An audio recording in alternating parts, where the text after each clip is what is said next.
Hello everyone. जैसा कि आपको आज दो वीडियो सहायक बोरिंग टेक्नीशियन की प्रिपरेशन स्ट्रेटजी और उसके प्रमोशनल एस्पेक्ट और इसके बारे में मिल चुके हैं, सैलरी और बाकी सारे रिगार्ड में काफ़ी इन्फॉर्मेटिव हैं। और वो इन्फॉर्मेशन वास्तव में जेन्युइनली मैंने मतलब शिक्षा विभाग के वेबसाइट से और अलग तरह तरह से कलेक्ट किया है कि उसमें कोई भ्रामक जानकारी ना रहे, तो वो विश्वसनीय है पूरी तरह से। अब ये जान लीजिए, जो मैंने पिछले दो वीडियोज में बताया कि असिस्टेंट बोरिंग टेक्नीशियन की पिछली जो भर्ती आई थी उसका जो एग्जाम हुआ था 2015 में हुआ था, उसके बाद नहीं आई आज तक।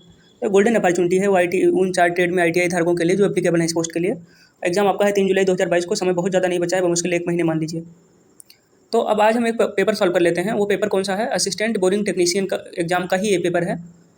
और ये कब हुआ था एग्जाम? 2015 में। तो इसके जीएस में 30 सवाल आए, 10 सवाल आए थे और मैथ और रीजनिंग में 20 सवाल आए थे। तो आज जीएस वाला देख लीजिए, कल मैथ और रीजनिंग वाला सॉल्व करा देंगे। तो 2015 का पेपर आप सॉल्व कर लेंगे तो थोड़ा आइडिया लग जाएगा कि यूपीडब्ल्यूएससी कैसे सवाल आपके एग्जाम में पूछेगा। और उसके बाद में हिंदी वाले क्वेश्चन करा देंगे, ऐसे सारे करा देंगे धीरे धीरे करके।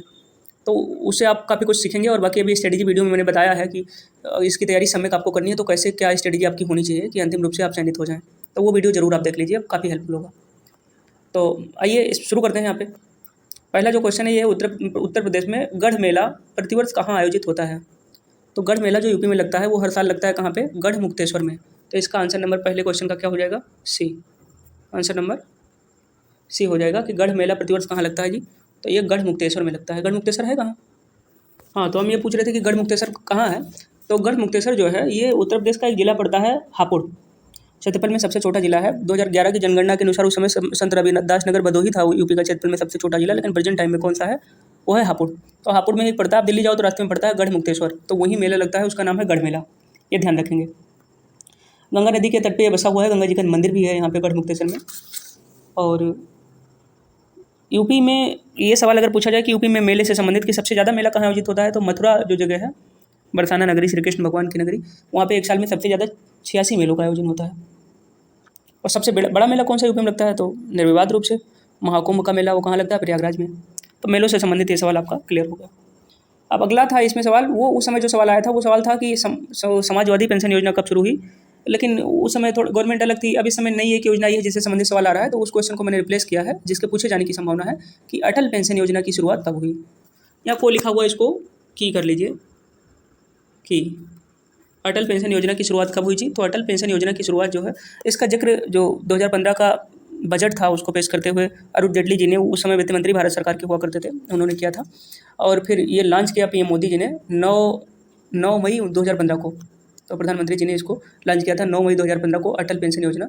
इसमें 18 से 40 साल का कोई भी अनऑर्गेनाइज सेक्टर में, असंगठित क्षेत्र में कार्य करने वाला व्यक्ति है, जिसको आप मजदूर कह सकते हैं, या खेती किसानी में जो असंगठित क्षेत्र हैं उसमें काम करने वाला व्यक्ति कोई भी इसका लाभ उठा सकता है। मिनिमम पेंशन है 60 साल पूरे हो जाने पे 3,000 रुपये पर मंथ, और जितना कंट्रीब्यूशन आपका रहेगा वो उसी हिसाब से पेंशन रहेगी। लेकिन एप्लीकेबल कौन होंगे, ये सभी सवाल पूछा जाता है कि कितने से कितने आयु वर्ग के बीच के लोग एप्लीकेबल हैं इस पेंशन के लिए। तो 18 से 40 वर्ष के आयु वर्ग के बीच के लोग एप्लीकेबल हैं। तो उत्तर इसका सही क्या है? उत्तर ए इसका सही है। अटल पेंशन योजना की शुरुआत कब हुई थी? 9 मई 2015 को पीएम मोदी ने की थी। तीसरा जो क्वेश्चन है, ये वर्तमान में उत्तर प्रदेश सरकार में लोक निर्माण मंत्री कौन है? अभी हाल में ही जो सरकार का गठन हुआ है, ये सवाल पूछा गया था उस समय के हिसाब से। तो कोई और हुआ करता था ये मंत्री, लेकिन अब प्रेजेंट टाइम के हिसाब से जो मंत्री हैं वो हमें याद करके जाना है, चूँकि हमारा पेपर अभी है तो अभी ये काम आएगा। तो इस समय उत्तर प्रदेश सरकार में लोक निर्माण मंत्री जो हैं वो हैं श्री जितिन प्रसाद जी। कौन है? श्री जितिन प्रसाद। तो ऑप्शन नंबर सी इसमें बिल्कुल सही उत्तर है। उत्तर प्रदेश में सबसे ऊंचा बांध कौन सा है? ये चौथा क्वेश्चन ये पूछा गया था, एग्जैक्ट यही सवाल पूछा गया था। तो यूपी में जो सबसे ऊंचा बांध है वो है रामगंगा बांध। कौन सा है? रामगंगा बांध। तो विकल्प नंबर सी आपका सही हो जाएगा, रामगंगा बांध। रामगंगा बांध के बारे में थोड़ी चीज़ें और जान लीजिए। 1978 में बना था ये। धामपुर एक जगह है हमें, तो धामपुर में ये बना था रामगंगा नदी के तट पर। ऊंचाई कितनी है इसकी? 128 मीटर ऊंचा है ये बांध।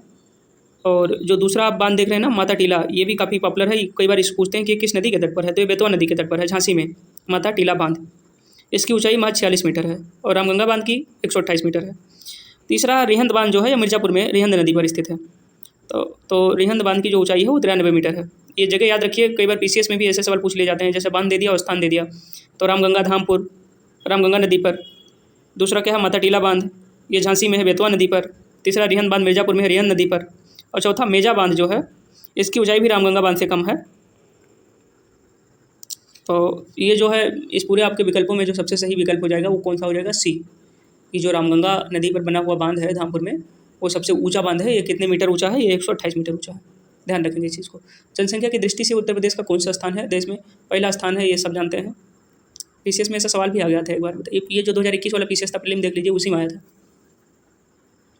शायद जनसंख्या घनत्व के बारे में पूछा था या जनसंख्या में सबसे बड़ा पूछा था, ऐसे कुछ सवाल था, बड़ा सिंपल था वो। तो पहला आपने जान लिया कि कौन सा है, दूसरा है महाराष्ट्र, तीसरा है बिहार, चौथा पश्चिम बंगाल। ये भी ध्यान रखेंगे चारों।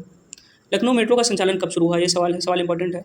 तो लखनऊ मेट्रो का जो संचालन है वो शुरू हुआ कहाँ से, ट्रांसपोर्ट नगर से चारबाग के बीच में। कब शुरू हुआ था पहली बार, तो पहली बार शुरू हुआ था लखनऊ मेट्रो का जो संचालन है वो 5 सितंबर सन 2017 को। कब, 5 सितंबर 2017 को। ये भी क्वेश्चन पूछा गया था उस समय। अगला है कौन सा विकल्प सुमेलित नहीं है, ग्रीन पार्क स्टेडियम कानपुर में है, आप जानते हैं, वेल एंड गुड, एकदम ठीक है। गुरु गोविंद सिंह स्पोर्ट्स कॉलेज जो है लखनऊ में है, ये भी आप जानते हैं, ये भी ठीक है। फिर था महात्मा गांधी स्टेडियम जो है मेरठ में दिया गया है, ये बिल्कुल गलत है। महात्मा गांधी स्टेडियम जो है वो मेरठ में नहीं है, ये तमिलनाडु में एक सलेम नाम का जिला है, उसमें है। 1972 में इसको स्थापित किया गया था। तो इसमें वनडे क्रिकेट वगैरह आयोजित किए जाते हैं। और चौथा है, अभी करंट अफेयर का क्वेश्चन इसमें मैंने सम्मिलित कर दिया है कि मेजर ध्यानचंद स्पोर्ट्स यूनिवर्सिटी जो है ये सरधना मेरठ में है, ये बन रहा है अभी, इसके लिए बजट वगैरह जारी हो गया, बन रहा है। तो ये पूछ भी सकते हैं कि मेजर ध्यानचंद स्पोर्ट्स यूनिवर्सिटी कहाँ पे है, तो सरधना में है, मेरठ में। तो अब जान लीजिए इन चारों विकल्पों में से कौन सा विकल्प ठीक नहीं है, तो ये सी वाला विकल्प ठीक नहीं है। महात्मा गांधी स्टेडियम सलेम जिला में है, जो कि तमिलनाडु में पड़ता है, मेरठ में नहीं है। तो ये हो गया। क्वेश्चन नंबर 8 है, इंपॉर्टेंट है। विटामिन सी का रासायनिक नाम क्या है, तो विटामिन सी का रासायनिक नाम क्या है, ascorbic acid, option number D. क्या है, एस्कॉर्बिक एसिड। इसमें एक और सवाल है, जैसे नींबू में कौन सा विटामिन पाया जाता है, तो उसमें साइट्रिक एसिड पाया जाता है, ध्यान रखेंगे। इमली में टार्टरिक एसिड, सिरका में एसिटिक एसिड, तो ये भी ध्यान रखेंगे। तो विटामिन सी का रासायनिक नाम क्या है, एस्कॉर्बिक एसिड। अब ऐसा सवाल आया तो आपको और भी विटामिन के रासायनिक नाम याद हो तो वो आपके लिए बड़ा हेल्पफुल हो जाएगा कि विटामिन का आविष्कार 1912 में फंक नामक वैज्ञानिक ने किया था। 2 तरह के मूलतः विटामिन होते हैं, पानी में घुलनशील, एक पानी में, या वसा में घुलनशील। तो पानी में कौन कौन घुलते हैं, विटामिन बी और सी, वसा में ए, डी, ई के। सबका वैज्ञानिक नाम भी आप याद कर लें तो और भी अच्छा है, जैसे कैल्सीफेराल है किसका, डी का, टोकोफेराल ई का, ऐसा सबका याद कर लें, राइबोफ्लोविन बी का, ऐसे जितने सारे नाम है याद कर लेंगे तो आपको हेल्पफुल रहेगा। लोकसभा की सदस्यता के लिए उम्मीदवारों की न्यूनतम निर्धारित आयु है, बड़ा इंपॉर्टेंट सवाल है, इससे संबंधित और भी कुछ चीज़ें मैं आपको बता देता हूँ।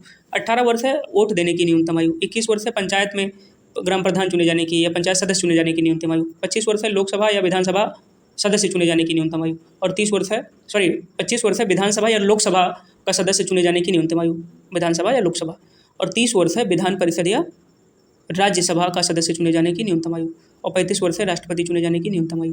ये सब याद रखेंगे। तो इसका जो विकल्प हो जाएगा कि लोकसभा की सदस्यता के लिए उम्मीदवारों की न्यूनतम निर्धारित आयु क्या है, विकल्प नंबर सी सही जवाब है, 25 वर्ष। महान क्रांतिकारी चंद्रशेखर आज़ाद जी कहाँ वीरगति को या बलिदान को प्राप्त हुए, तो प्रयागराज में एक स्टेडियम, वो एक पार्क है, उसका नाम क्या है, पार्क का नाम है शहीद चंद्रशेखर पार्क। ये चंद्रशेखर पार्क उसको कहते हैं, अल्फ्रेड पार्क के नाम से पहले मशहूर था, सरकार ने उसका नाम बदल के चंद्रशेखर जी के नाम पे ही कर दिया है, महान क्रांतिकारी चंद्रशेखर आज़ाद जी के नाम पे। आज़ाद पार्क उसको कहते हैं, सॉरी, और पहले उसका नाम था अल्फ्रेड पार्क। तो ये वीरगति को प्राप्त हुए थे, विकल्प नंबर 20 का सही जवाब है, प्रयागराज में, इसमें अल्फ्रेड पार्क में, जो अब चंद्रशेखर आज़ाद पार्क बन गया है। कब वीरगति को प्राप्त हुए, 27 फरवरी सन 1931। तो ये 10 सवाल थे जो उसमें पूछे गए थे। इन 10 सवालों में से ये जो 10 सवाल हैं, इसमें एक चीज़ और मैं कुछ फैक्ट आपको बता देता हूँ, ये उम्र से संबंधित जो सवाल है, कि जो पहले 21 वर्ष के जब आप होते थे तभी वोट देने का अधिकार था व्यक्तियों को, लेकिन 61वां संविधान संशोधन किया गया, उसमें एक चीज़ नहीं जोड़ी गई कि अब 21 नहीं 18 वर्ष का कोई हो गया तो उसे मत देने का अधिकार प्राप्त हो गया। तो वो किस संशोधन के बाद हुआ, तो 61वां संविधान संशोधन के तहत ये चीज़ हुई थी। और लोकसभा की सदस्यता के लिए उम्मीदवारों की जो न्यूनतम आयु है वो 25 वर्ष है, वो संविधान में एक अनुच्छेद है उसके तहत है कि लोकसभा अध्यक्ष बनने के लिए योग्यताएं, वो है अनुच्छेद 84, तो उसमें इस चीज़ का वर्णन है। ये चीज़ें याद रखेंगे फैक्ट, तो आपके काम आएगा। एक चीज़ और याद रख लीजिए कि जो ये चंद्रशेखर आज़ाद जी थे, इन्होंने जो हिंदुस्तान सोशलिस्ट रिपब्लिकन एसोसिएशन था उसके अध्यक्ष के रूप में काफ़ी साल तक काम किया था। तो ये जब वीरगति को प्राप्त हुए तो फिर ये लगभग संगठन टूट सा गया था। तो ये छोटी छोटी चीज़ें हैं जो आप याद रखेंगे तो आपको काम आएगा। तो यही 10 सवाल असिस्टेंट बोरिंग टेक्नीशियन में के एग्जाम 2015 में जीएस से पूछे गए थे। ये अटल पेंशन योजना नहीं पूछा गया था, समाजवादी पेंशन योजना उस समय पूछा गया था, लेकिन अब ये वाला चल रहा है क्योंकि तब का अलग दौर था, तो ये क्वेश्चन काफ़ी ज़्यादा पूछा जा रहा है, तो इसलिए इसको मैंने इसमें सम्मिलित कर दिया कि अटल पेंशन योजना की शुरुआत कब हुई, तो 9 मई सन 2015 को हुई। तो इसी के साथ अभी इस वीडियो को हम क्या कर रहे हैं, वाइंड अप कर रहे हैं। ये देख लीजिए महान क्रांतिकारी चंद्रशेखर आज़ाद जी की को वीरगति कहाँ प्राप्त हुआ, तो ये प्रयागराज में है। बाकी सवाल आपने देख लिया, लोकसभा सदस्य के लिए न्यूनतम आयु सारा आपने देख लिया, ये वीडियो आपने ध्यान से देखा, और ये जान लीजिए पेपर ही है, ये तो पेपर ही था उसका असिस्टेंट बोरिंग टेक्नीशियन का। तो इससे काफ़ी कुछ आपको आइडिया लग गया होगा कि जीएस के किस तरह के सवाल पूछे जा सकते हैं। आपने वीडियो देखा इसके लिए आपका बहुत बहुत धन्यवाद। चैनल पे बने रहिए, चैनल को सब्सक्राइब भी कर लीजिए। असिस्टेंट बोरिंग टेक्नीशियन एग्जाम से संबंधित जितनी भी चीज़ें हैं, प्रिपरेशन स्टडी कंटेंट उससे रिलेटेड वीडियोज हम बनाएंगे इस चैनल पर, और भी कई सारे एग्जाम की तैयारी कराएंगे, साथ में आपके एग्जाम की भी तैयारी होगी इस पर। तो इसको सब्सक्राइब कर लेंगे तो आपको गाइडेंस उससे रिलेटेड मिलता रहेगा, तो हेल्प मिलेगी। तो वीडियो आपने देखा इसके लिए बहुत धन्यवाद आपका।